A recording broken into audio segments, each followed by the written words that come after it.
అండి ఈరోజు సింపుల్గా ఈజీగా అయిపోయే చికెన్ పలావ్ అయితే చూపిస్తా. ముందుగా అయితే దీన్ని బ్యాచిలర్స్ కానీ అసలు వంట రాని వాళ్ళు కూడా సింపుల్గా చేసేస్తారు. అంత ఈజీగా ఉంటుంది ప్రాసెస్. అలాగే దీంట్లో ఎక్కువ స్పైసెస్ కూడా వాడట్లా నేను, ఎందుకంటే మా ఇంట్లో చిన్నపిల్ల ఉంది కాబట్టి.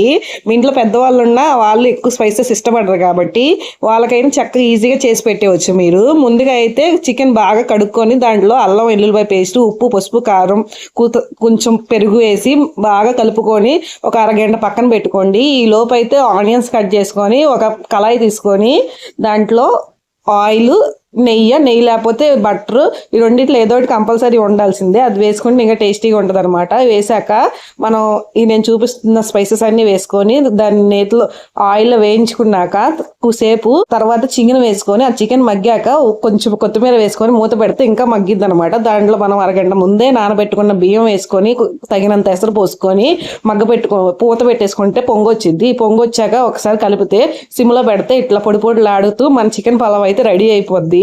ఒక్కసారి మీరు మూత తీసారంటే మీరు కిచెన్లో వండుతున్నారా లేకపోతే రోడ్డు మీద వండుతారా అంత వాసన వస్తుంది అనమాట.